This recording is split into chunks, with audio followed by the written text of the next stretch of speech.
first of all, thank you so much to Elio and to Thomas for this lovely conference. I'm really enjoying myself. We've heard in this session about quantum criticality and superconductivity from Jörg, and also with magnetism from Matthias. And now I'd like to continue the discussion by introducing another setting for quantum criticality, in particular polar materials. And I'd like to tell you about some work that Pavel Volkov and I have done addressing the question, can metals near polar quantum critical points host strongly correlated phases? Now, the connection between polar materials and quantum criticality is not at all obvious. So let's explore it step by step.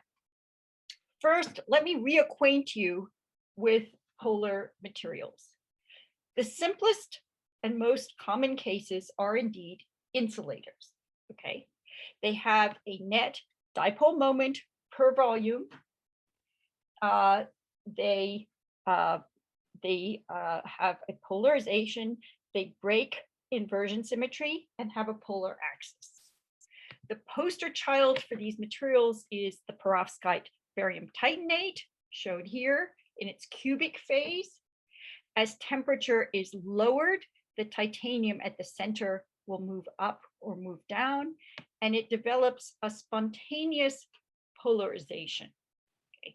Now, this transition, if barium titanate is clamped, that is kept at fixed volume, this transition is continuous. But if it's unclamped, which is the usual case, there is strong electromechanical coupling, and we have a first order transition. So we have a first order transition, and in fact, the temperature electric field phase diagram looks very much like that of a liquid gas transition. You have a line of first order transitions, and then as a function of field, you have some sort of critical point. Okay. I have a great fondness for this material because this is one of the first materials I studied during a summer internship I had at Bell Labs many years ago. All right, now, speaking of Bell Labs, these polar materials are very, very important for many room temperature applications. In fact, there were a lot of barium titanate samples around Bell Labs because earlier than my time, they had been studied as possible memory devices. They were beaten out by magnetic memory, but these polar materials are used as transducers, particularly converting one form of energy to another, mechanical to electrical, thermal to electrical, for their high dielectric constancy. Polar materials are really important for a large number of room temperature applications. But what happens if we look at them at low temperatures? And what happens if we add charge? So the idea is, let's take these quote unquote useful materials and push them into new regimes. But wait a minute, you might say. Polar materials and quantum criticality. You just told me that most polar transitions classically are first order. Why would we expect that they would behave differently as we lower the temperature? Okay, so what does this have to do with quantum criticality? And second of all, most polar materials are insulators. And of course, the motivation to study quantum criticality is often linked to novel metallicity, to superconductivity. So what's going on? So in what follows, I hope to address both of these questions. Okay, so that's the plan. Well, first of all, it turns out that many materials, including the poster child barium titanate, though they may have classical first order transitions at ambient pressure, when you apply pressure and reduce the temperature, they actually seem to display phase diagrams like these, where, excuse me, quantum criticality is seen by probing, for example, dielectric susceptibility or all kinds of others. Now, originally, when this was found for barium titanate, people thought, oh, well, we're just close to a tricritical point. But all of them can't be close to tricritical points. Okay. Now, our experimental colleagues, for example, Gil Lonsrich, Stephen Raleigh, and Jim Scott, are particularly interested in this because you notice that you can get a very broad range in temperature for not that much application of pressure. Gil tells me that in magnetic systems, you'd have to apply at least an order of magnitude greater in pressure to achieve the same temperature ranges. So the idea of studying quantum criticality in these compressible systems is very alluring. But the question that Gil pushed us on particularly was, can we come up with a theoretical underpinning for this? We know of cases, for example, in magnetic metals, where we have quantum first order phase transition that then becomes continuous via tricritical point as we increase the temperature. But when we started all of this, there was no notion of how we could have a line of first order transitions that could end in a quantum critical point. So the question that Piers, Musio, and Gil asked, and this was very much driven by Gil, who of course had been doing experiments on this, how can systems that have classical first order transitions display quantum criticality? What are features of these systems that might make this possible? What is the interplay of classical and quantum fluctuations? Well, we know classically that a strain energy density coupling, studied by Larkin and Picken, drives a first order transition in compressible systems. And these are compressible systems that are critical when they're clamped, when their volume is fixed. But then what Larkin and Picken taught us many years ago is that if you have a strain energy density coupling, they can go first order. Now, of course, this situation sounds familiar because barium titanate is very similar to this. Remember that barium titanate, when clamped, has a second order transition, but when unclamped is first order. So the question that we asked ourselves was, what happens to this Larkin-Picken phenomena as we reduce the temperature? And it turns out, as we'll see shortly, that it is thermal fluctuations, the classical critical fluctuations, that in their coupling to the strain actually drive the first order transition. And as we lower the temperature, what we find is that the quantum fluctuations, which are then included, because they're effectively a higher dimension, are expected to be less singular, and they actually lead to the weakening of the fluctuation contribution, and indeed the elastic response is annealed. And so what we find is that there's a quantum annealed criticality. So just impressionistically, and we'll talk about this in a little bit more detail, as we decrease the temperature, we have to, of course, include quantum as well as thermal fluctuations. Quantum fluctuations reduce the amplitudes of the thermal fluctuations, weakening the first order transition, and we get a T equals 0 quantum annealed critical point. I should say this is the case for D greater than the upper critical dimension. So let me give you a flavor for how this works. Let me tell you a little bit about the classical Larkin-Picken mechanism. There we have an interaction of strain with the squared amplitude of the critical order parameter. Now remember that in a critical system, the singular fluctuations, these represent the singular fluctuations of the energy density. I should say that the Larkin-Picken mechanism is for the simplest case, namely isotropic strain and a scalar order parameter. So what they have is they have a clamped system where the specific heat diverges. And what they find is that they get a first order transition in the unclamped system. Again, the clamped system is fixed volume. The unclamped system is without that. Now, the Larkin-Picken criteria for first order transition is that the renormalized, or excuse me, the effective bulk modulus, which is kappa here, and I'll tell you what kappa is in a minute. It's a combination of the bare bulk modulus and the shear. Okay, that has to be less than the singular part of the specific heat in the clamp system, Tc, the transition temperature, and the change in the transition temperature as a function of the strain derivative. Now, this is their criteria for first order transition. And of course, if this specific heat diverges, then you'll always get a first order transition.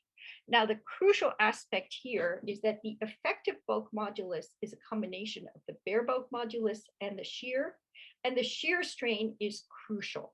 Okay, this would not happen in a liquid. This only happens in a solid.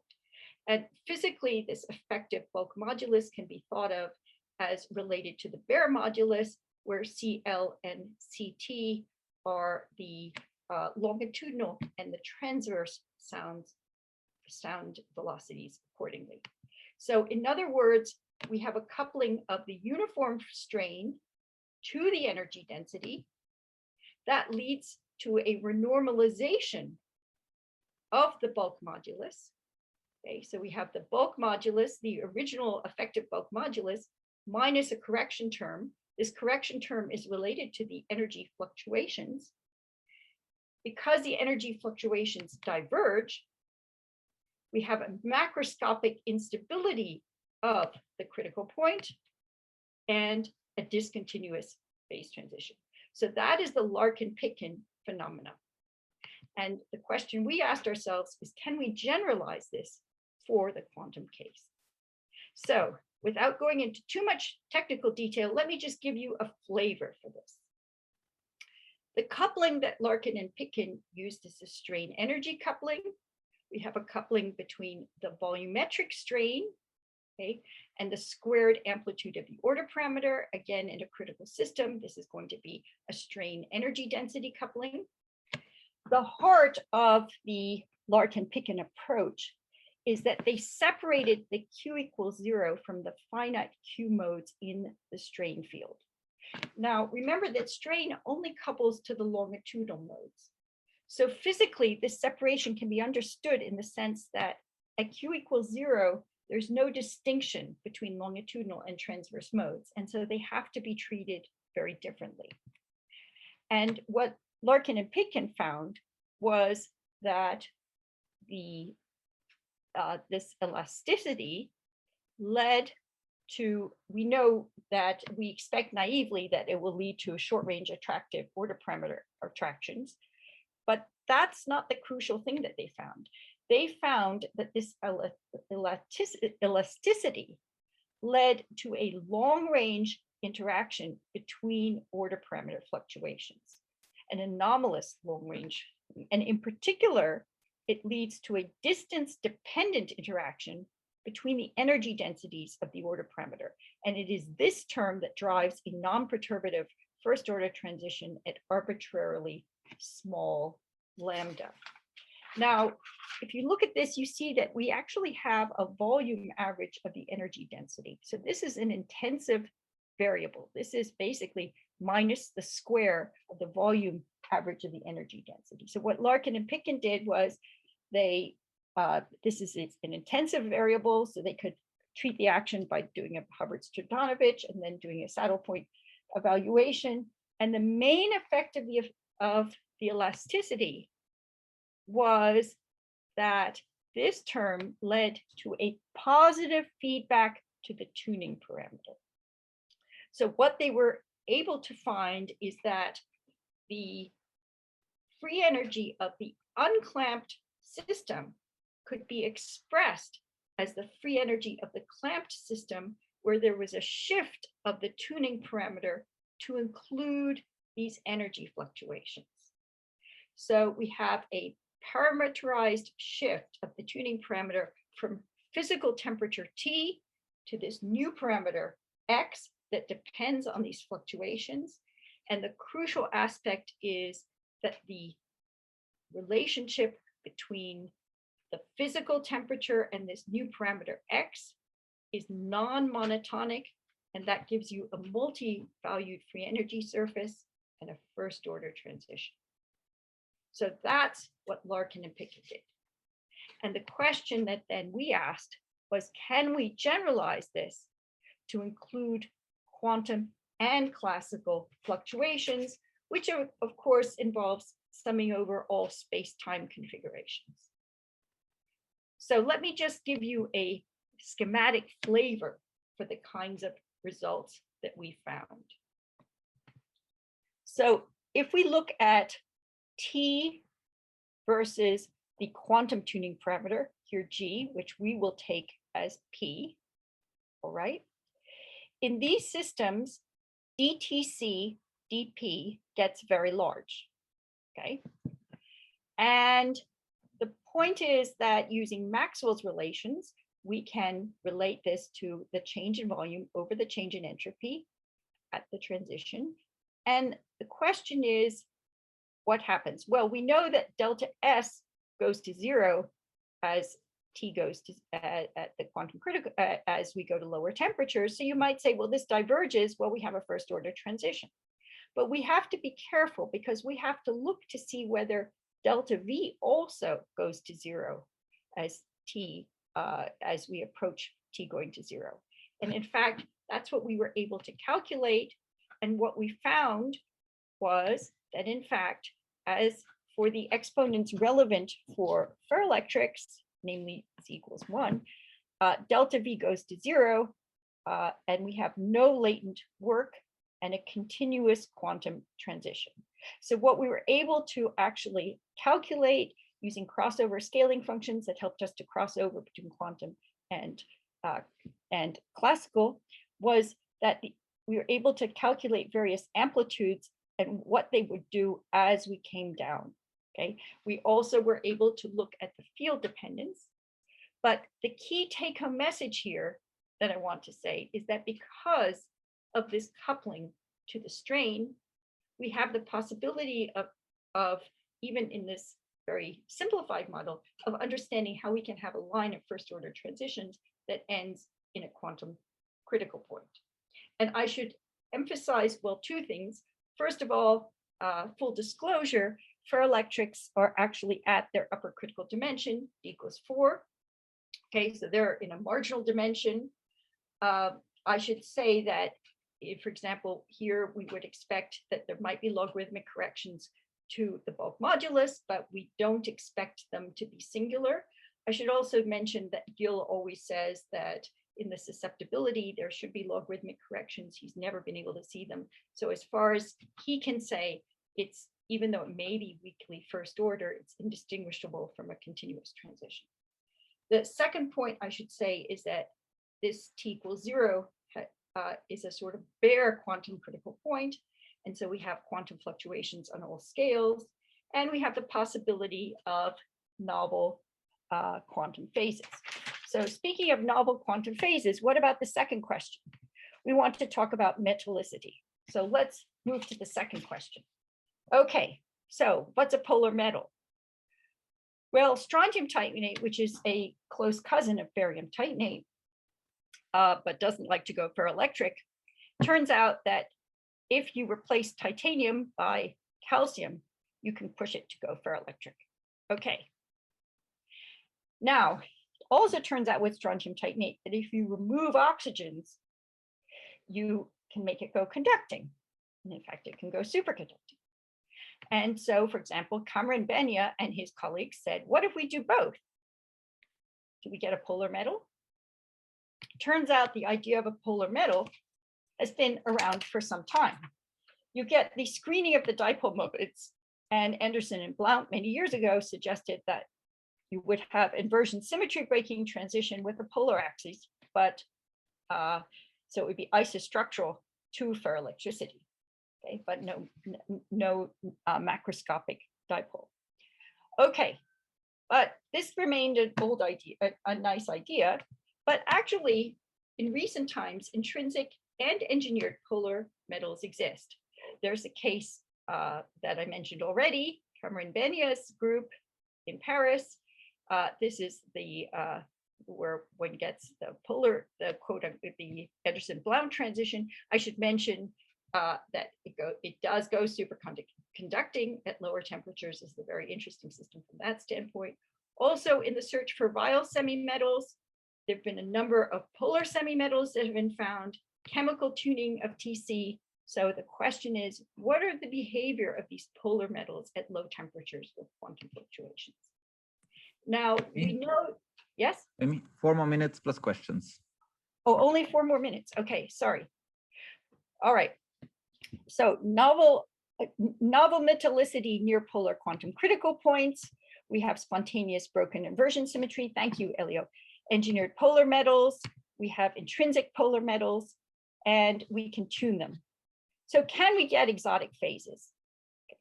Well, the challenge is to couple a strong couple the electrons to a critical polar mode. Now, normally we do this with the Yukawa coupling, and we know that that can produce strong correlations, but can we do this for here? So let me just, since I'm running out of time, let me just say, this is work, of course, done by Pavel.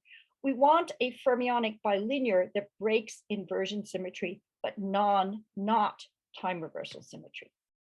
So it turns out that for a single conduction band without spin orbit coupling, this is not possible because this is the form of the fermionic bilinear. Parity and time reversal symmetry require F0 to be even. If F0 is odd, both are broken. We want, because most of our materials respect time reversal symmetry, we want to break parity, but not time. All right, if we have spin, we can have F odd.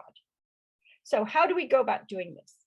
Well, the way to go about doing this is to have 2 different bands. Okay, so a polar mode will couple to an interband bilinear, and no spin orbit coupling is required. Okay, let's just see how this works. For example, let's assume that a band arises from 2 distinct orbitals. Let's say, for example, an S and a P with different parity. Without this, here, when we have this inversion symmetry breaking hybridization, we can go back and forth like this, and that's very good. If we have same parity, we have to assume we have to take a non-local approach, a little bit like the Su-Schrieffer-Heeger model, where hopping in one direction is different from the hopping in the other. But the point is that when we have 2 different bands, either with same parity or different parity, we can do our coupling. Okay, so interorbital hopping changes in both cases. Now, the gapless particle Hall excitations are needed to drive the novel metallic behavior. So our best case scenario is when we have band crossings close to the Fermi level. So what we've done is we've investigated 3 different cases to see whether we can get any kind of interesting metallicity. When we look at the 3D nodal line, we get Fermi liquids, 2D non-Fermi liquid, and 3D a marginal Fermi liquid. Now, in these systems, Coulomb interactions, because the Fermi energy is tied to the band crossing, the Coulomb interactions, the dominant interaction is with the critical polar boson. It has a polar axis, and so the Coulomb interactions lead to anisotropy. It gaps the longitudinal mode. So just briefly, let me give you a technical feeling for the 2D Dirac point results. These are very, here, if we have no Coulomb interactions, we have the Gross-Neveu-Yukawa model. This is a non-Fermi liquid. It has emergent Lorentz invariance, and we have renormalization of the critical phonon velocity. We can also include Coulomb interactions. This changes our scaling dimension. And here, again, I mentioned before that Coulomb gives us anisotropy, and we get an anisotropic non-Fermi liquid. There are a number of experimental consequences of this, of all of these. In all 3 cases, the critical polar mode is strongly affected by the interactions close to the polar critical, quantum critical point. And we have renormalization of the dispersion and smearing of the spectral weight. So in summary, I hope I've been able to persuade you that polar materials are interesting platforms for the study of quantum criticality. We have novel phases. For example, we can have the Yukawa coupling to a critical transverse optical phonon. We see possibilities of non-Fermi liquid behavior. There's still lots of work to be done. The coupling of the electrons to these critical transverse optical phonons are fascinating. They're very different from the usual, of course, electron phonon coupling. There's a whole possibility of superconductivity. Okay, stay tuned on that. There's also the possibility of whether, if you have spin orbit coupling, what kind of interactions you can have that if we're there. So thank you so much for your attention.